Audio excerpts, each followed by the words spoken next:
Today we take you on a ranch tour as we head north into the Canadian province of Alberta, and located on the Highwood River sits the OH Ranch of the Calgary Stampede.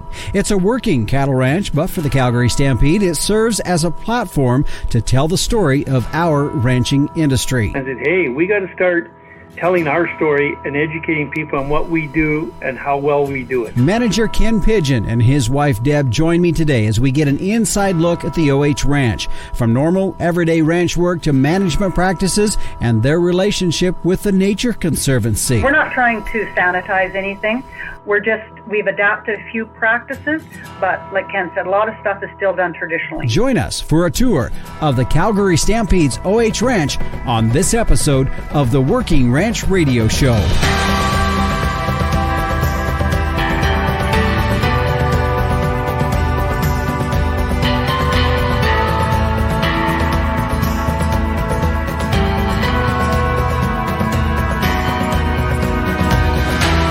Well, hi, everyone, and welcome back again. This is the Working Ranch Radio Show, and I'm your host, Justin Mills. We thank you for joining us here on our program. I'm coming to you all the way, as I do each and every week, from the sagebrush, greasewood-covered flats of northeastern Wyoming. I always tell you, if you've listened before, I've said I'm on the edge of the Black Hills. Well, I literally am on the Black Hills, and when you leave out of the trees, that's what you have. We have flat country with a lot of sagebrush and some greasewood out there. But nevertheless, it's good to have you with us on our program today. We're going to be taking you on a ranch tour. Yeah, it's the OH Ranch up in Alberta, Canada, that the Calgary Stampede has. We're going to talk about how that came to be. Plus, we're going to talk about their management practices and their relationship with the Nature Conservancy. Now, here's the deal. I don't want anybody to get any preconceived ideas about that. I know there's probably some folks that when you hear that, you might think, well, what in the world are we going to hear today? But please, I encourage you to stay with us as Ken and Deb Pigeon. Ken is the ranch manager. They are going to be my guest today as we hear about what their role is there on the ranch, and of course what the ranch's role is for the Calgary Stampede and how they operate that as a cattle working ranch. So be sure to stay with us on our ranch tour today of the OH Ranch that the Calgary Stampede has. Also, of course, joining us, meteorologist Don Day will be in for the very last part of our program to give us a look at our long-term weather. And of course, the captain will be up in just a few moments for this week's edition of Tim's 2 Cents. Right now, a quick thank you to our sponsors of the Working Ranch Radio Show, Gelbvieh Balancer, the smart, reliable, and profitable choice. For more information, go to gelbvieh.org. And Zoetis, it's the little things that could derail progress, but your herd can be covered. Visit getlessparasites.com for solutions from Zoetis. And the American Akaushi Association. Experience the difference at akaushi.com. Well, right now, a special program this week, Captain. I did this one just for you. I know you had some working time up in Canada, so I know you'd appreciate our program here today. But let's head to you now for this week's edition of Tim's 2 Cents. Hey, Justin, and a special shout out to all you tractor jockeys out there going round and round and round. It's the middle of August, probably on your third cut of hay, hopefully. Some of you didn't even get that. And harvest is coming up here pretty quick. We're going to do silaging, and it's looking pretty good. So hope you're listening to the radio show and the podcast here and enjoying it. Go back to a lot of the podcasts that Justin put up here. I think this is episode 83. Man, we've done a lot. Now, this comes from the Center for Rural Affairs, written by Eric Galatas, Public News Service, Nebraska. Nebraska's smaller meat lockers challenge to ramp up capacity. The Nebraska Department of Agriculture is accepting applications for grants through the Independent Processor Assistance Program. Jonathan Hladik, Policy Director at the Center for Rural Affairs, said the agency is expected to distribute nearly $10 million from the American Rescue Plan Act to Nebraskans in an effort to improve and expand the state's meat processing capabilities. All right, this is a quote from Mr. Hladik. The program is designed to help our small and mid-sized meat lockers expand in the state. These are lockers that are typically located in the small towns, serving farmers in the area and providing a product that consumers otherwise wouldn't be able to access. So folks, check it out. This is Nebraska Department of Agriculture, and I want to follow up on this in a year or so, see who made it, see how easy it was to get a grant, and what the future's like. Get back to Justin. Give him the contact info, Justin. You bet, Captain. And here it is. My phone number, you can get a hold of me at 307-363-COWS. That's 307-363-COWS. Or send me an email at justin.workingranch@gmail.com. I look forward to hearing from you on that. Well, stay with us. Coming up next, we take that ranch tour we've been talking about. It's the OH Ranch of the Calgary Stampede. Coming up next when we return on the Working Ranch Radio Show.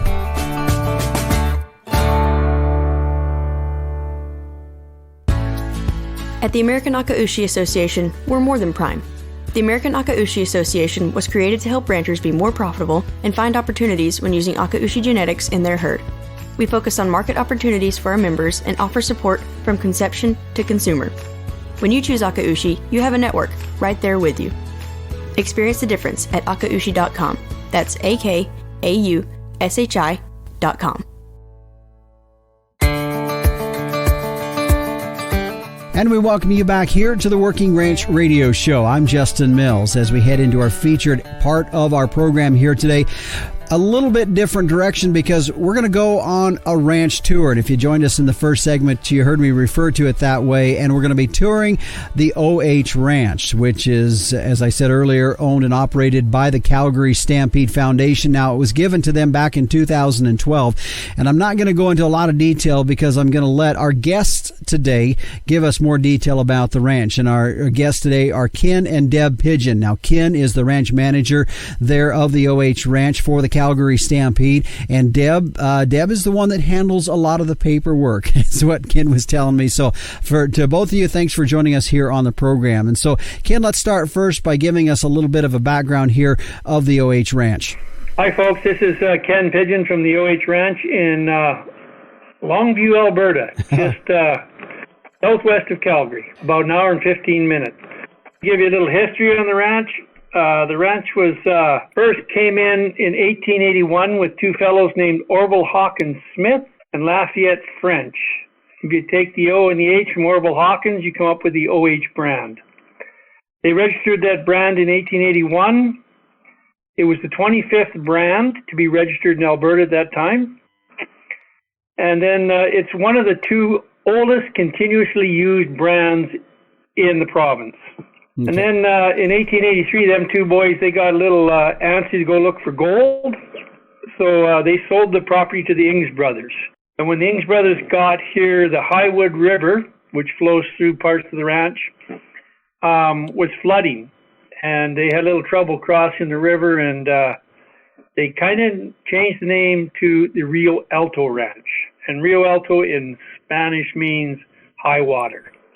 And it stayed as the Rio Alto right up until 1950s when Pat Burns owned it then, and then he sold it off in the 1950s. And the ranch's name was officially changed back to the OH Ranch. And then in 1987, a fellow by the name of Doc Seaman purchased the ranch.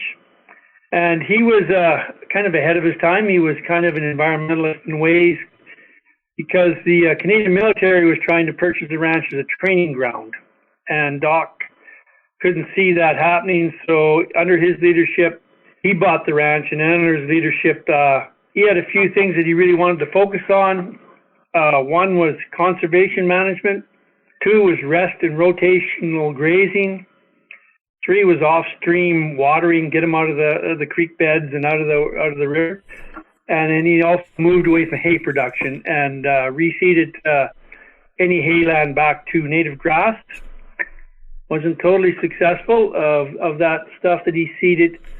Probably 60% of that is still tame grass. Mm-hmm. And then in 2007 or around there, Doc also received from the Alberta government the Environmental Stewardship award for ranches. Ken, I'm going to jump in real quick and ask a question here in regards to the size of the operation. It's not a normal question I would ask any rancher out there unless they were to offer that up. But in light of the fact that the OH Ranch is in the public quite a bit, how big is the OH Ranch? The ranch is 8,000 acres. So 4,000 deeded, 4,000 is lease. And in 2008, Doc got the lease land designated as heritage rangeland. And the goal there was to manage lease and deeded lands in a consistent manner. But to get the deeded lands tied in, he also brought another partner in called the Nature Conservancy of Canada. And the Nature Conservancy of Canada is basically an ecological gift program that is to conserve and manage lands in a natural state and as a legacy for future generations. And this program for the Nature Conservancy only applies to deeded land. And that deeded land has to meet specific national criteria to even be thought of for the Nature Conservancy to take it. And then in 2011, Bill Seaman bought the property from Doc Seaman, and they were buddies. And the original ranch was 16,000 acres. So what happened was Bill Seaman donated or gifted the south half of the ranch to the Calgary Stampede for their 100th anniversary of the Calgary Stampede in 2012. That's kind of a brief history of where we're at and how we got to be on the ranch. Okay. And this wasn't, of course, the very first ranch that the Calgary Stampede had. And I know you guys don't manage the other ranch, which is also in operation by the Calgary Stampede, but it wasn't technically the first ranch that the Calgary Stampede was having to manage. No, they have a ranch in Hanna, Alberta, and they call it the Stampede Ranch. And it's about 22,000 acres, and it basically runs the bucking horse program, the Born to Buck program, and any buck and bulls or rodeo livestock are at the Hanna Ranch. Mm-hmm. So you had talked about that when Doc Seamans came in, there was a lot of conservation practices that were put into place at that particular time, and then there was a collaboration with the Nature Conservancy in that. Is that management, do you continue to this day with some of those practices that he implemented in that? Yeah, actually we do, and we try to improve on them if we can.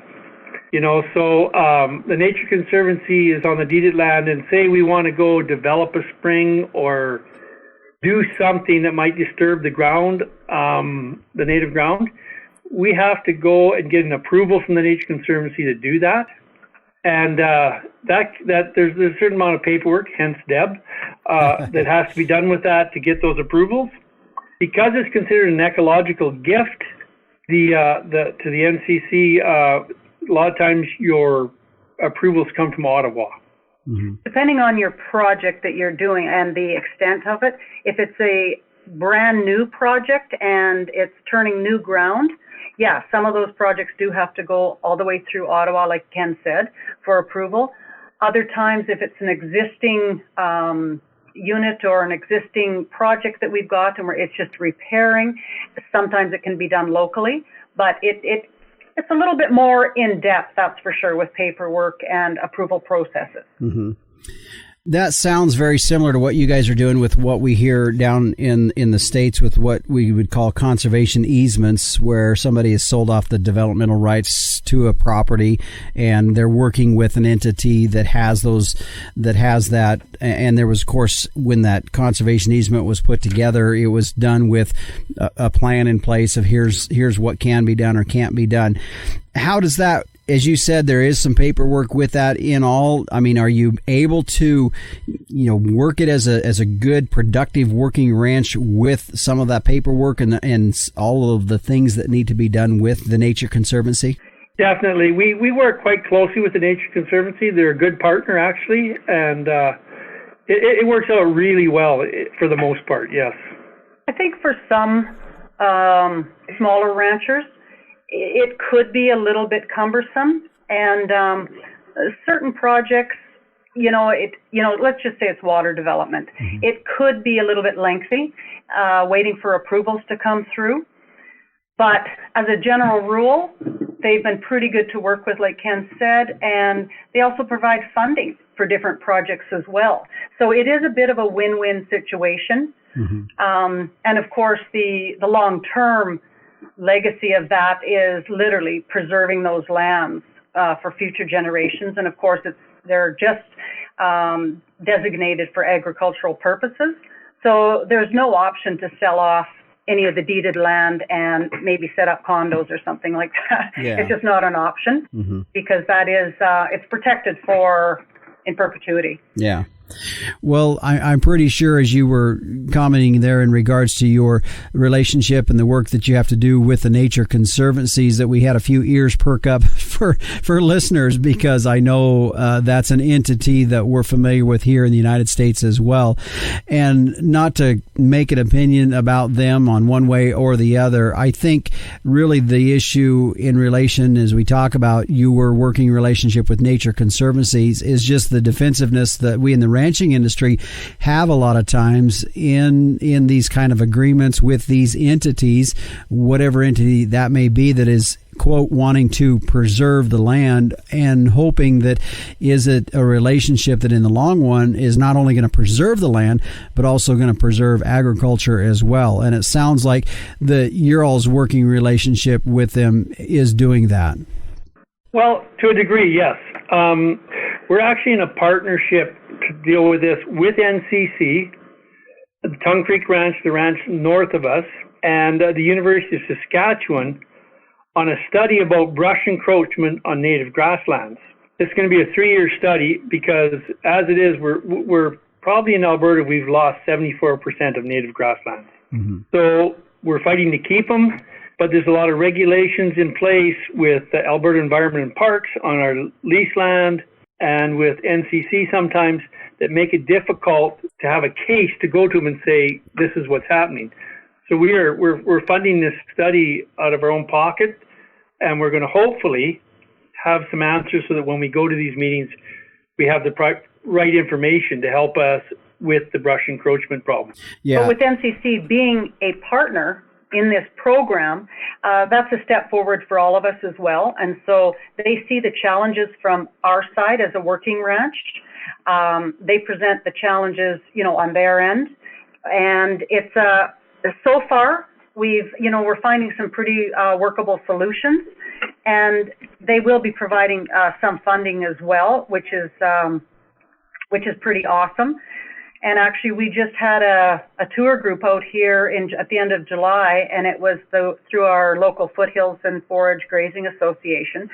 So we brought out about 65 local ranchers, and we talked about the partnership and talked about working with NCC, and they gave a good presentation.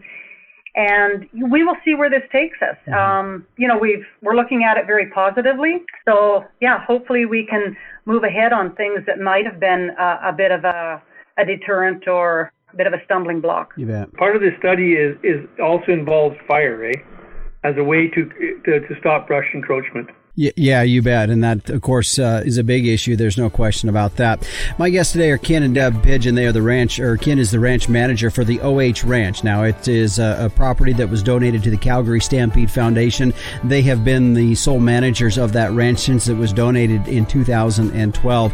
When we come back, we're going to continue to talk more with them, and we'll get into some of the enterprises and the mix that they're doing and the normal ranching operations that they're doing on the OH Ranch when we return on the Working Ranch Radio Show.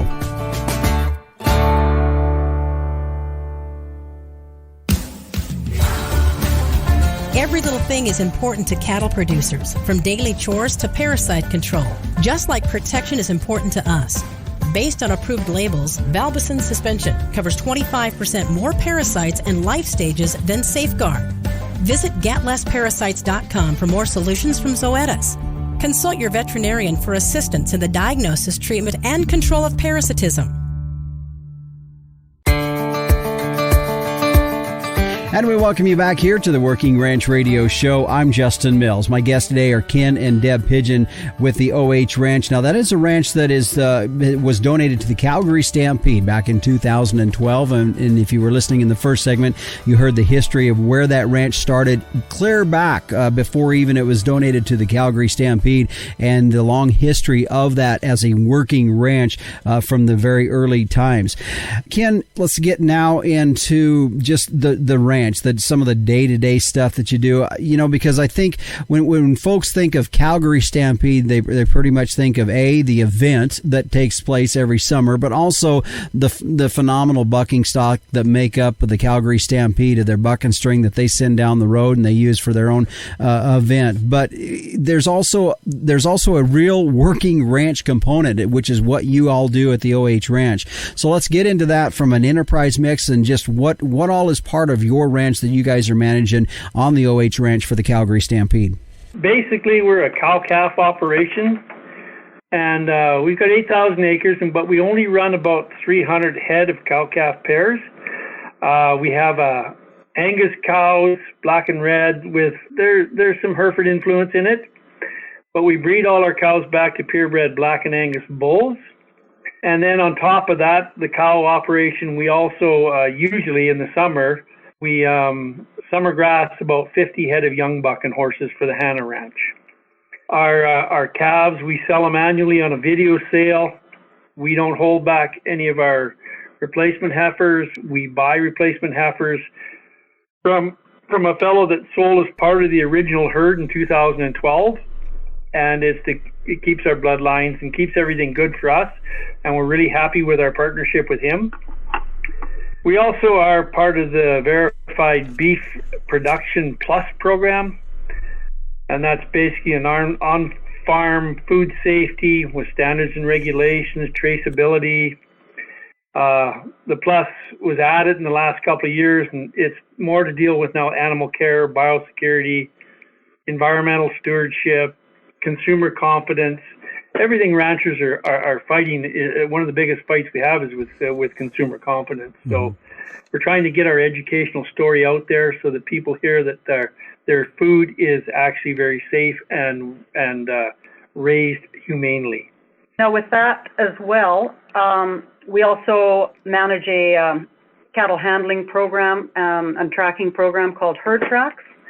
And with that, we can track every cc of drugs that we need to give when we're doctoring. We can track all the movements of the cattle. We track shipping, we track sales, we track mortalities, everything that goes on with the cattle herd. And so that program is a great management tool for the ranch as well. And we implemented that about 4 years ago. So that kind of falls right into line with the Verified Beef program. Again, it's consumer confidence, as Ken said, and we have to do an audit, a self-audit every year on that. And then every 5 years, they do an actual audit, and they audit the cow herd, our rangeland, and our animal care practices and all of that kind of thing. So it's a little more intensive. It's, mind you, a lot of people are utilizing technology today, and we're no different. Mm-hmm. So this is an online cattle tracking program, and so far we've been very, very happy with it. Mm-hmm. When you talk about the cattle tracking, just making sure that is that just a cattle management type software? It's not. Is it tied into any GPS where you're physically tracking the animal, or is it more just like for you from a management standpoint? It is definitely more from a management standpoint. Yeah, there's no GPS tracking or anything like that. If we want to get into a little bit more technology, we are looking at getting a drone, and we have a fair amount of land to cover. So, up in the lease, it's pretty dense, and we'd like to have a drone so that we can send it over a ridge, and, it might save us an hour or two of riding. So that's another thing that we're looking at to, just to bring into the management scope of everything, mm-hmm. as far as technology goes. But yeah, I know that things are changing nowadays, and the whole industry is getting more technical. Yeah. So this is all part and parcel of that. Yeah, it is. Well, I'll tell you, if you are interested in the drone, you need to go back and listen to about 3 shows ago, because we actually did a show on the Working Ranch Radio Show about a drone, because I actually use a drone on my ranching operation as well and find it very useful. So let's talk about your just the geography, because what does it look like there? I mean, what kind of makeup of ground do you have as far as your grasses and how much topography and those kinds of things? Well, actually, we're right in the foothills of Alberta, So the ranch kind of backs onto the Kananaskis country, which is basically your Rocky Mountains just before Banff National Park. So we're right on the foothills of that. So we do get Chinooks, which really help in the winter. It takes the snow away. And with the way we manage our cows, we can usually get away here till about Christmas time or just after Christmas before we have to feed. Okay. We can graze them right up until end of December, beginning of January before we have to start feeding. The Chinooks really melt the snow and the cattle can still get to the grass, eh? Yeah. So we have a real variety of grasslands here. We have a lot of Timothy, brome, sizer vetch, rough fescue, red fescue, Kentucky bluegrass. And then as we move up into our lease, it's more of a more rugged. It gets a lot more rugged. Then we get a lot more woody species where we'll have aspen and spruce and dwarf birch and willow and wild rose, just to name a few of the things that grow up there. Some of the issues we'll have back there is we'll have larkspur, because it gets some wet, shaded areas back there, and that's, as you know, is very very toxic to cattle. And we also have another one called toadflax, which is also toxic to cattle that we have to keep an eye on. And if we see it, we hand pick it. If it's too big a patch, we'll actually hire out to have it sprayed, and we will spot spray ourselves if we can. But we prefer not to use chemicals if possible. But sometimes it's a bigger job than we can do by hand. That's for sure. You bet. We also have a lot of Canada thistle. A couple types of thistle, but Canada thistle is a big one, and so it's an ongoing program. It's cyclical, and so every 2 to 3 years we have contractors come in to do an overall spray just to keep that under control. And again, this goes back to keeping our native grasslands intact without too much encroachment. And it's a big issue for many ranchers, obviously not just us and Tongue Creek to the north of us. But so the encroachment, it looks quite different now than it did if you went back to the 40s and 50s on some of our ridges and some of the leased land. It's very dense now, very covered in woody species, whereas back then it was mostly grassland. Yeah. So it's interesting to be looking at all of this now and just figuring out ways to mitigate and to monitor some of this encroachment. But we have some pretty nice rolling grasslands on our deeded land, and then of course into the lease. We got some big ridges and, like say, heavily treed and quite a bit fairly dense back in there. About 3 ridges that drop down into coulees and back up to the top of the ridges. So it's fairly diversified as far as the landscape itself. But we are bordering Kananaskis country, so we're in the foothills, but we're bordering the mountains pretty close. Yeah. So we end up grizzly bear, black bear, wolves. So we do lose a few head to predators. On that note, though, if we're speaking about wildlife, we've done up a habitat conservation strategy through a group called Multisar, and they're basically a multi-species conservation group that helps to promote stewardship through the participation of landowners on both Crown and private land. And so what the study has done is given us a planning tool for the care of wildlife habitat and livestock forage. So again, it's a balancing act, right?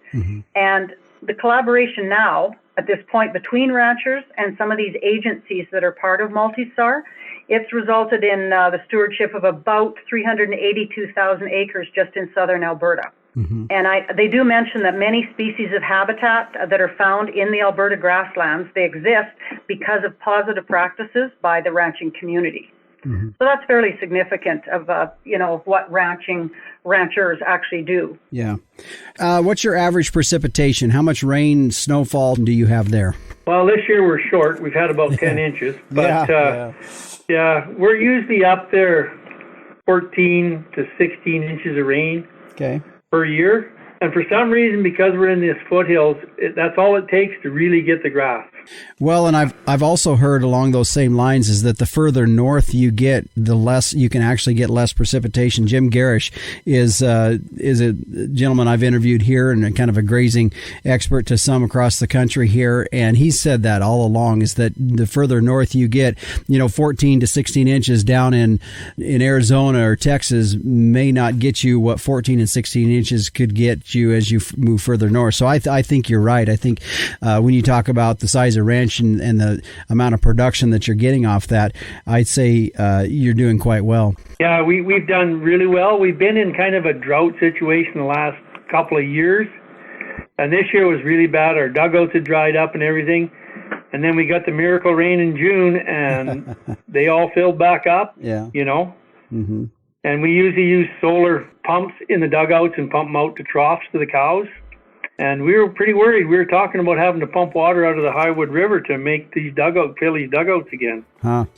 My guests today are Ken and Deb Pigeon. They are the ranch managers for the OH Ranch with the Calgary Stampede. When we come back, we're going to talk about, as we all find ourselves here in the ranching industry, sometimes we are the targets for extreme groups that are wanting to see ranching go away. We're going to talk with them about that. No doubt, being part of the Calgary Stampede, the target's quite big for them, and we're going to talk about how they deal with it when we return on the Working Ranch Radio Show.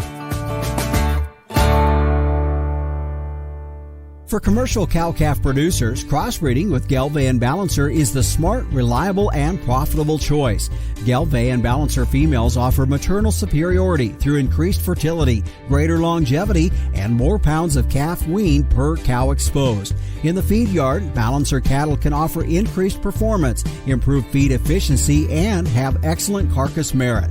Balancers add the pounds, make the grade, and deliver the value.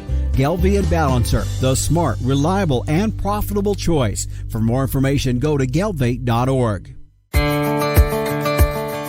And we welcome you back here to the Working Ranch Radio Show. I'm Justin Mills. My guests today are Ken and Deb Pigeon with the OH Ranch that is part of the Calgary Stampede. And Ken is the ranch manager and Deb is the manager of the ranch manager. We were joking about that a little bit ago, but she does helps with a lot of the bookwork and the paperwork for the ranch there. So I appreciate you two joining us here on our program. If you're just joining us, we did talk a lot about the history of the OH Ranch and how it came to be in Alberta, Canada, up there on the Highwood River. And then we also talked about some of the ranching practices and the enterprise mix that they have as well. Ken and Deb, either one, I guess I want to go now into just whether you're in Canada or whether you're in the United States, it really doesn't matter. There is definitely folks out there that have ranching as a target for them to see that being eliminated from our world in general. And I know with you all being part of the Calgary Stampede, with the OH Ranch being part of the Calgary Stampede, I'm guessing, as we said earlier, your target is quite large, and so that they're looking at. So how do you deal with that? Well, our main thing is Calgary Stampede especially, and at the OH, we're really committed to some education. So once a year we do what is called Open Farm Days in Alberta, where we invite the public to come and we give them tours and explain to them what ranching is about and what we're doing. Because they all want a chunk of land, right? But they don't understand when they all drill wells what it does to aquifers and stuff like that. We also are fortunate enough that we bring in 20 school groups in the spring and 20 school groups in the fall. And most of these are city kids that have never been on a ranch. And we educate them on what ranching's about. And the whole program is about sustainability in ranching. And we do a lot of community outreach, like we'll host the Foothills Forage Grazing Association and other ranchers. We do local events out here, and it's all part and parcel of educating people. And one of the questions we got at one of these events was Beyond Meat. What do you think about Beyond Meat? Well, Beyond Meat to me is a personal choice, but it also woke the ranchers up and said, hey, we got to start telling our story and educating people on what we do and how well we do it. So, and also in answer to that question, because the Calgary Stampede is a large organization, they do have people specifically in place that do look after, any types of target groups that, are against rodeo, against raising beef, against anything like that. So they do have specific personnel that literally address those issues. We're fortunate, I think, where we're located out here. Anyone that comes out here, and that's usually only the one day a year on open farm days, they are coming because they're thirsty for knowledge. They want to learn, they want to understand. So we don't really have a huge problem on the ranch itself as far as, being a target. But the Stampede, I mean, that's a bigger question, and that's a bigger problem that they deal with, but that's definitely dealt with through head office. Mm-hmm. Yeah. And the other thing with that is everybody's got a cell phone with a camera now, right? Mm-hmm. So you have to be kind of cognizant of anybody around if you're doing something that might seem to the people that have no knowledge that it's not a good way to handle cattle, So you have to be really careful when you're around people that they're always taking pictures, and one thing we're very cognizant of that. Mm-hmm. And again, on that, with even our brandings nowadays, the last 4 years, we don't physically brand the calves anymore. We use, of course, RFID tags and whatnot. So really, we process them. So sometimes it's literally terminology and language that makes a difference in how things are presented, and people get a different feel for what you're doing when the terminology is gentler, I guess we'll say. Yeah. So processing is the term we use instead of branding, because people just assume that term means you're putting a hot brand on a calf. So anyway, that's part of our education process as well. So then my question would be this, and that is, how do your neighbors or other folks there in the ranching industry in Alberta view what you're doing with that? Do they feel like you've conceded too far? Do you have any concerns with that? I don't have a concern with it because we still do everything pretty well a horseback, and it's pretty authentic the way we run the ranch. I don't have a concern with what people say about it. It's the neighbors kind of scoff a little bit when we won't call it a branding, we call it a processing, but the same with them. They're all getting used to the fact that that's the modern world today. Mm-hmm. Well, and you had mentioned this earlier, like the Calgary Stampede is under the microscope. And so we're not what you would consider like your typical working ranch. We have different things to look at. We have different issues that may arise. And so when we do things, we pay attention to how it's presented. Even our cattle handling practices, we educate people on that when they come for open farm days. We show them our maternity pens, we show them our chutes, and we talk about the safety for animal and for the staff and everything. So we really just present it in a way that I think is quite palatable for most people. We're very open and honest. We'll answer absolutely any question. And I think people appreciate that. It's just the openness as well. So, we don't, I don't think we worry too much about, that component, because we're not trying to sanitize anything. We've adapted a few practices, but like Ken said, a lot of stuff is still done traditionally. Mm-hmm. With this being under the management of the Calgary Stampede in general, and then you talked about there's a lot of work or collaboration with the Nature Conservancy. Let's get back to working with under the management of the Calgary Stampede. When you all came in, you were the first managers that came in when it was donated to the Calgary Stampede. How did the plan come together? I'm sure, Ken, you had a lot to do that because they hired you as the ranch manager. So I'm sure they expected you to come in with, how do you see this ranch being operated? But just in general, how is your work with the management of the Calgary Stampede? Actually, it's been really good work. When we came in, the first issue we actually had is that they had a 16,000 acre ranch and they cut it in half and we got 8,000 acres. Unfortunately, most of the water and the winter grazing was on the north end of the ranch. Mm-hmm. So our first real job was to figure out what kind of rotation we could use on our cattle, and a lot of that had to do with water and where water was at the time. Mm-hmm. Hence, since then, we've developed quite a few water sources, and it's helped our rotation. So that was the biggest concern at first, was getting a rotation. And what we did is we started with a small herd. We only had 200 head to start with. Just so that we could see how it would work. And now we've increased to 300, and we may even go bigger. We're not sure yet, but it was getting that rotation figured out and how to use the land base correctly. As far as the Calgary Stampede people, we would sit with them and explain what we were doing and what we thought we could do. We had maps drawn out so that we could show them the rotation. They were in agreement. Well, and I think as well, when we first got here, the ranch was bare. There was no cattle. There wasn't even a wrench on the ranch. There was buildings and land. So it was a process. It was a process of rebuilding and getting the shop, the mechanical shop, even up and running, buying equipment, buying the first foundation herd to get started again.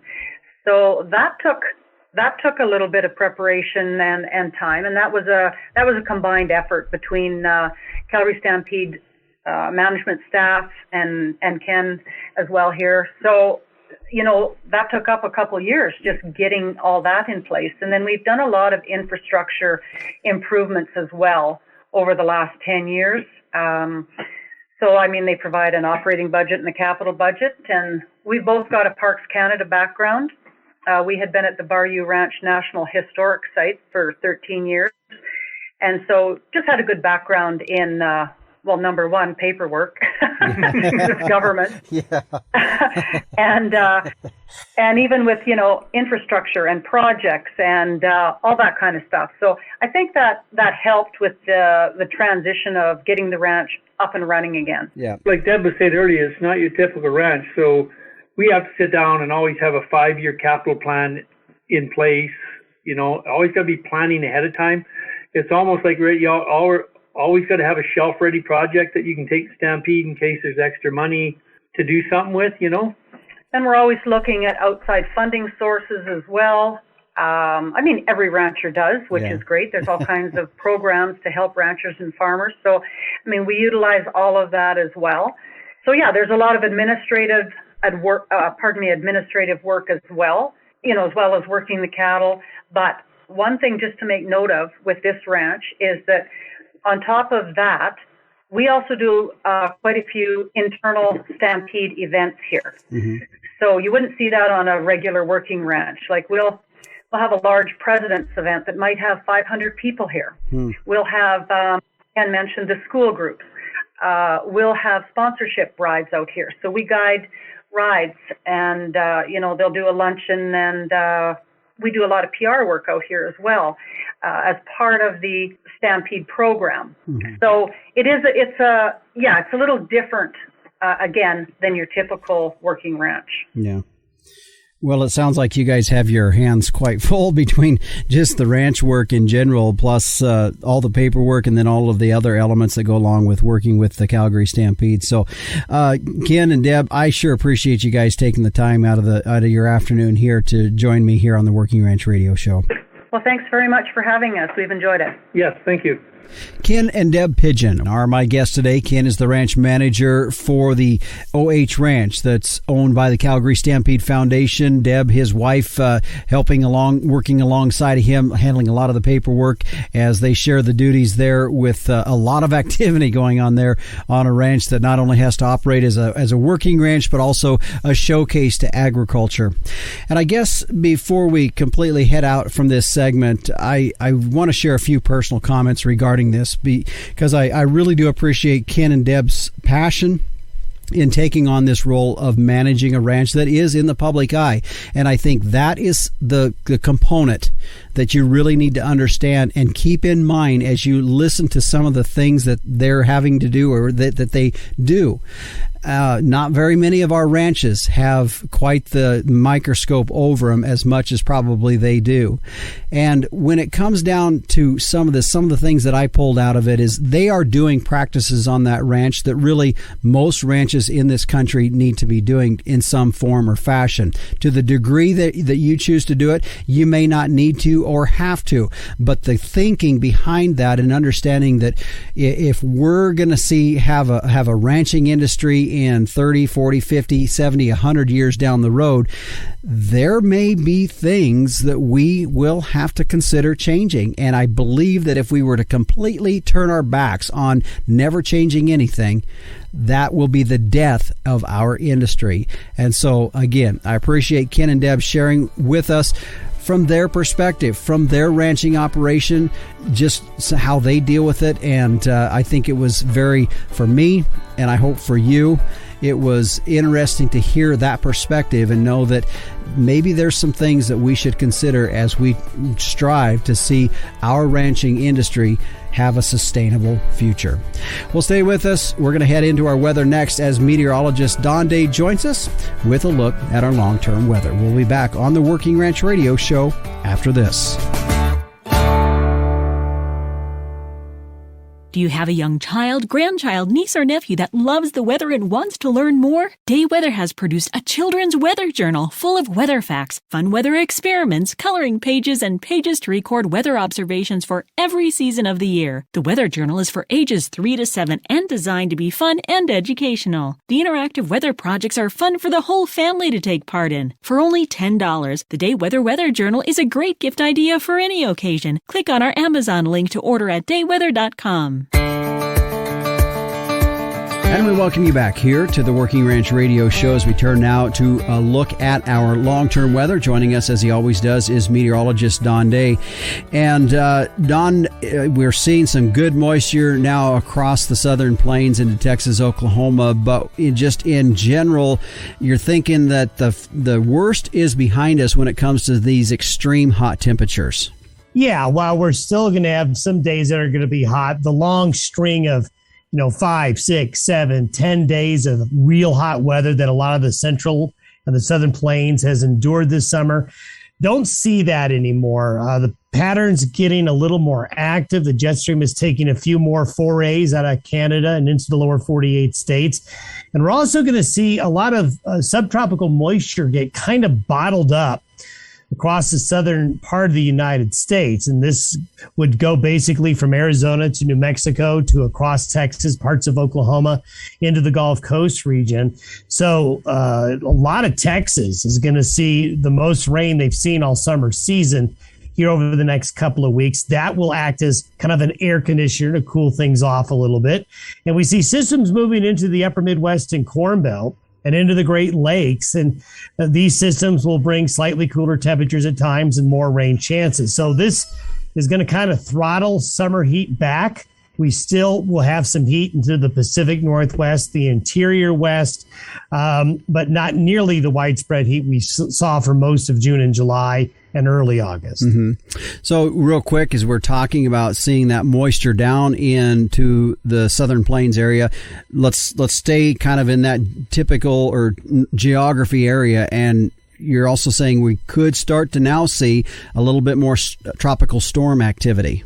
Yeah, I tell you, it's been a very, very quiet tropical season, both in the Pacific and the Atlantic and the Caribbean and the Gulf Coast areas. However, we did see a little bit of a tropical system develop early this week across portions of far west Texas. That's kind of a harbinger of things to come because there's been kind of a lid on the atmosphere, keeping thunderstorm activity at a minimum in the Atlantic, but that's going to change. And those thunderstorms, when they get organized, will turn into tropical storms and hurricanes. So as we get into this next 7 to 21 day period, expect to be hearing on the news about the formation of tropical depressions, tropical storms and hurricanes. The Gulf Coast region, the southeast United States certainly are going to be under the gun. Mm-hmm. Let's head now to the Pacific Northwest and the western or northern tier of the country, because some of the weather patterns that you've identified for us that is changing a little bit. Instead of that kind of normal one swoop down, we're starting to see a little bit more wave pattern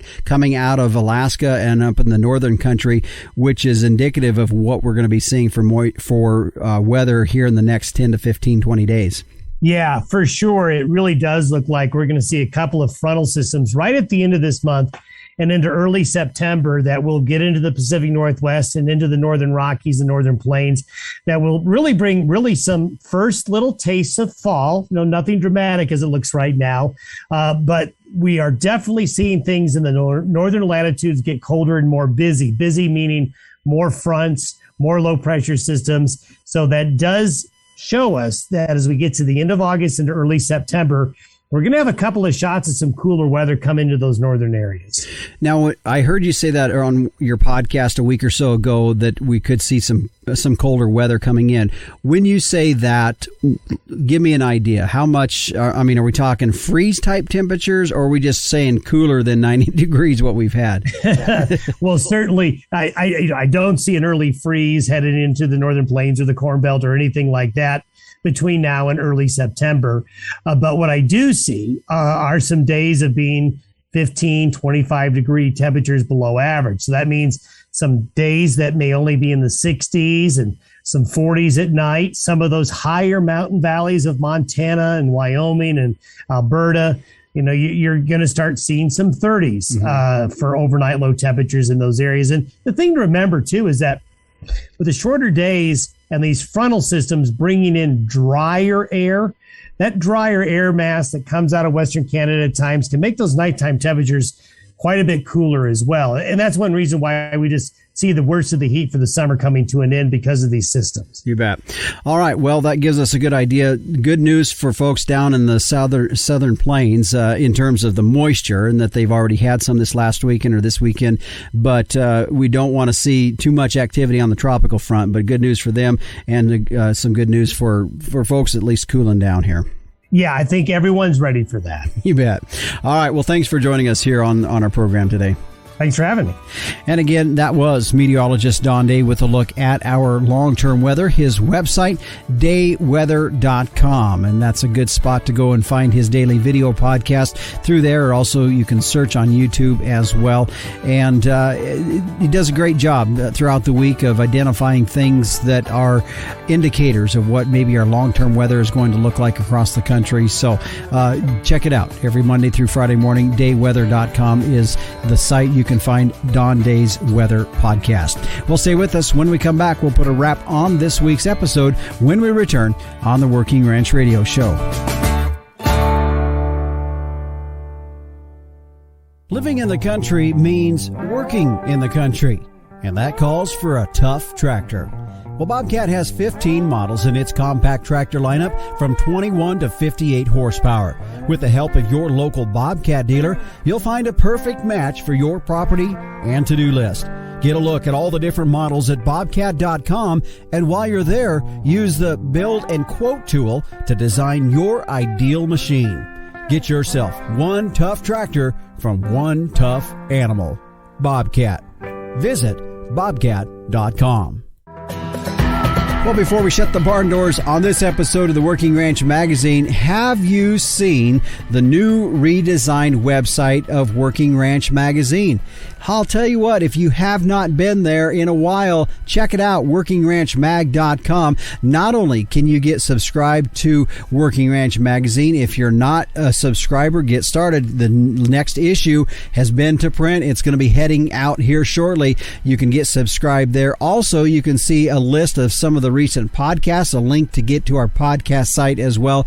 And like the captain was saying earlier, we've had some great shows here lately. Is the BLM Out of Bounds was one, using long-term forecasts for stocking decisions. How about drones on today's ranch? That was one. And of course, last week's, this one has been a popular one, the 6 P's to a healthy ranching business. So check it out. The new redesigned website of Working Ranch Magazine at workingranchmag.com. A quick thank you to our sponsors here today, Gelbvieh and Balancer, the smart, reliable, and profitable choice. For more information, go to gelbvieh.org. And Zoetis, it's the little things that can derail progress, but your herd can be covered. Visit getlessparasites.com for solutions from Zoetis. And the American Akaushi Association, experience the difference at akaushi.com. The Working Ranch Radio Show is a production of Working Ranch Magazine, branded #1 by America's Ranchers. Join us next week, same time, same place. I'm your host, Justin Mills, and until next time, keep your chin down and your mind in the middle. So long.